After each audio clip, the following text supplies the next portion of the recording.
Hi, my name is Chris Brennan, and this is your horoscope for Aries rising for the entire year of 2021.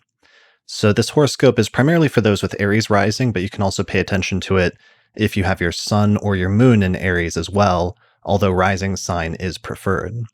All right, so let's jump right into it. So, here is the planetary movements calendar for 2021 that shows where the planets will start at the beginning of the year and where they will end up in the signs of the zodiac by the end of the year. So this is a pretty big shift for you that's happening already, that's happened in December of 2020, going into January of 2021. And the two main things that I wanted to highlight is one, the shift of Saturn and Jupiter, which have left Capricorn in December of 2020 and moved into Aquarius for the entirety of the next year. So Jupiter will be transiting through Aquarius, which is your 11th house of friends and alliances and groups for the next year. And Saturn is actually beginning a 3-year transit through that sign, so a much longer transit through the same 11th house of friends and groups and alliances. So this is a shift on the one hand away from your 10th house of career, where Saturn had been transiting since December of 2017. And sometimes that can bring a lot more responsibility. It can be a much heavier period for one's career and one's overall life direction, as well as things like one's reputation. It can also be a period in which you sometimes have setbacks or obstacles or difficulties that come up within the process of trying to achieve your career or just go about living your life in different ways and achieve your career goals. So having Saturn move out of that sign after 3 years should kind of feel like a weight off of your shoulder and like freeing you up a little bit in terms of some of the transits of the next year not being quite as heavy as the last year was, especially in 2020 when we had so many planets clustering, not just in Capricorn, but also in Aries. So that's actually one of the major shifts that also happens right at the beginning of the year, which is Mars finally departs from the sign of Aries, from your rising sign and from your first house, where it's been for about 6 months in the second half of 2020. So Mars is moving out of your first house, and it had this very long retrograde period. And on the one hand, having Mars in your first house for that long can sometimes be a period in which you have more energy and you're more active in some ways. And sometimes that can lead to having too much energy and being more irritable or getting in fights or having more of a hair trigger than usual. So there can be downsides to it. The other part of that is that sometimes, since the first house represents the body and the physical vitality, sometimes having a first house transit like Mars through the first can indicate bodily upsets or sometimes injuries or other things like that. So if there's been any issues related to the body that came up during the course of that transit over the past 6 months in the second half of 2020, the good news that the transit is over right at the very beginning of the year when Mars moves into Taurus and into your second house. So those are two of the major shifts, is just a shift away from planets in Capricorn, your 10th house of career, and a shift of Mars away from your first house of body and character and psyche and self. So the 11th house shift, back to that with Saturn and Jupiter going in there, Saturn can sometimes, as I said, bring obstacles or difficulties or setbacks. So this may be the beginning of a long-term period of testing out your friendships, sometimes running into obstacles or challenges with friends, and in some instances, perhaps winnowing down your friend group so that you may leave this transit with fewer friends than when you started. But the good news is that typically any friendships that do survive this transit will tend to be much more long-lasting and much more stable, because you'll go through a period of kind of weeding out some of the ones that aren't working out as well for you. So that's part of a long-term transit, as I said, for 3 years. During this first year, there's a nice bit of balance to it, though, where Jupiter moving through Aquarius at the same time is typically a much more optimistic and growth-oriented period for friendships and groups and alliances. So it may be that you also form some friendships this year that become very significant and long-lasting for you in the long term, and perhaps even have some benefits from friends over the course of the next 12 months. So those are the two major ongoing long-term transits that are going to be happening off and on for the entirety of this year that I wanted to mention. Additionally, I should mention Uranus is still transiting your second house in Taurus. Your second house is the house of finances and resources and possessions. And Uranus sometimes brings unexpected developments, sudden upsets, sometimes sudden movements, either upwards or downwards. This is a very long term transit because Uranus takes 7 years to go through an entire sign, and it's only getting through about the first third of that at this point during the course of this year. But I needed to mention it because one, Uranus is going to be squaring Saturn off and on 3 different times this year. It'll go exact 3 times during the course of 2021. So first in the mid-February, then in mid-June, and then finally towards the end of December. So this could bring some tensions between your second house of finances, where there's some unexpected developments happening, and your 11th house of friends, where sometimes you're having some obstacles or setbacks or testing periods for the process of friendships or in terms of your friend groups and alliances. And it's possible, especially for some of you that have significant placements between, especially, let's say, 7 degrees of the fixed signs and 11 to 13 degrees of the fixed signs, that the tensions between that Saturn-Uranus square this year could be important in terms of bringing up some of the defining events of this year, really being focused on that axis of your 11th house of friends and your second house of resources. So some of that's going to be accentuated at different points, especially this year when Mars transits through the fixed signs, which is going to happen during 3 specific periods. In particular, I wanted to mention Mars going through Taurus from January 6th through March 3rd. That will be through your second house of finances. Mars going through Leo, June 11th through July 29th. That would be through your 5th house of children and fun and other activities. Then finally, Mars transiting through Scorpio, October 20th through December 13th. And Scorpio is your 8th house of shared resources, other people's money, and it can also extend sometimes to things like taxes and debts and things like that.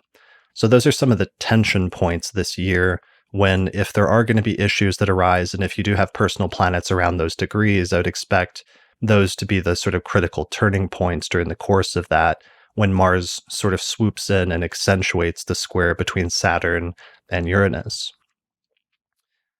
All right, so that's one thing I wanted to mention this year. Other things that I needed to mention are solar eclipses. We've got a series of solar eclipses taking place this year, first in the Sagittarius and Gemini axis. So there's going to be a total lunar eclipse at 5 degrees of Sagittarius on May 26th, and that is in your 9th house of education and philosophy and foreign travel and interaction with foreign concepts and people and places.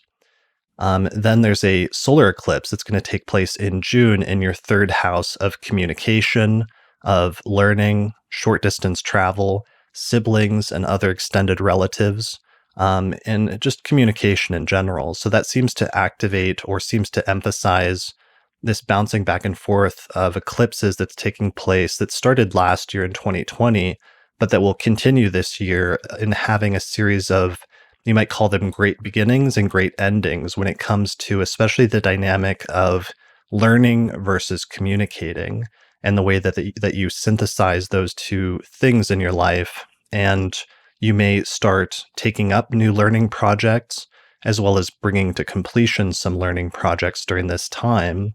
And your ability to learn how to communicate what you've learned and to do it in effective ways is going to be part of the focal point that will be opening and closing different periods as those eclipses take place in your 3rd house of communication at Gemini. So those are the first 2 eclipses that happen in the late spring. The other set of eclipses is, on the one hand, there's a completion of that series when there's a total solar eclipse in December of 2021 in Sagittarius in your 9th house of learning and philosophy and foreign travel.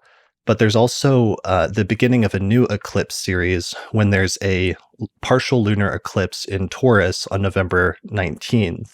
So that's the beginning of a new series of eclipses that's going to take place starting this year, but really going into, and most of the focal point of it is next year in 2022, bouncing back and forth between your second house of your own personal finances and possessions and your eighth house of shared resources and other people's money.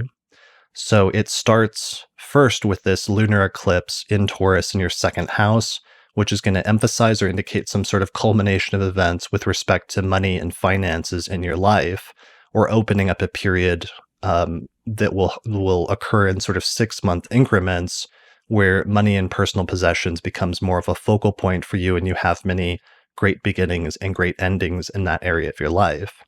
So that doesn't necessarily have to be good or bad, but combined with some of the other indications that are happening right now, it seems like money and finances are taking much more attention in 2021 than perhaps they have in other years, and that's a trend that may continue. So money and finances and friends seem to be two of the primary areas of focus for you over the course of this year. All right, so let me take a look and see. Oh yeah, one last thing I meant to mention is at the very end of the year, so basically by December, Jupiter departs. It completes its 1-year transit through Aquarius, and it moves into the sign of Pisces. So here's the planetary alignments. That's actually from, there it is. Here's the planetary alignments for 2021, and we see Jupiter moving into Pisces on the 28th of December. So that's going to be a shift from Jupiter moving from your 11th house of friends to your 12th house of isolation and places of retreat and places of solitude. So that's not necessarily a bad transit, but it definitely marks a shift from a much more social period in your life that's really focused on 2021 to what's looking like a somewhat less social period as you move into 2022. The one thing that I need to mention about that is that Jupiter actually will dip into Pisces for a few months in mid-2021, which will act as a preview of what that period of more solitude will look like for you, that will really begin in December of 2021. So that preview period of Jupiter in Pisces is from mid-May of 2021 through late July. And Jupiter will just move into the very first degrees of Pisces before retrograding and moving back into Aquarius. So it may, if you see a sort of dip in your social life for some reason at that point, that's partially the reason why, because you're getting a little bit of a preview period of Jupiter in Pisces in your 12th house that will become much more of the focal point in 2022.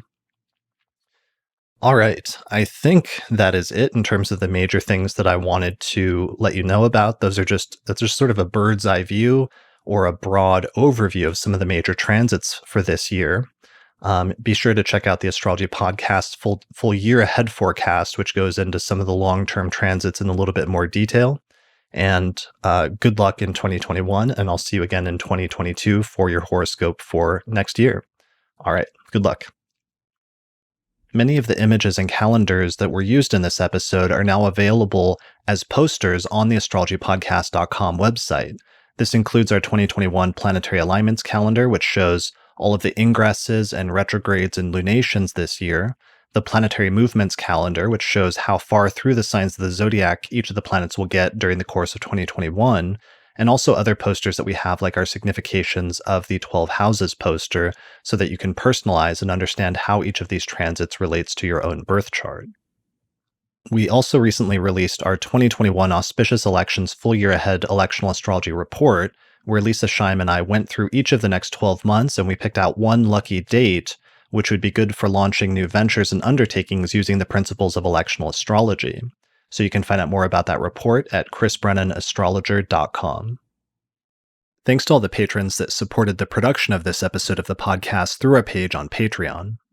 In particular, thanks to the patrons on our producers tier, including Nate Craddock, Marin Altman, Thomas Miller, Catherine Conroy, Michelle Marilot, Christy Moe, Ariana Amor, Mandy Ray, Angelique Nambo, Sumo Kopic, and Nadia Habhab.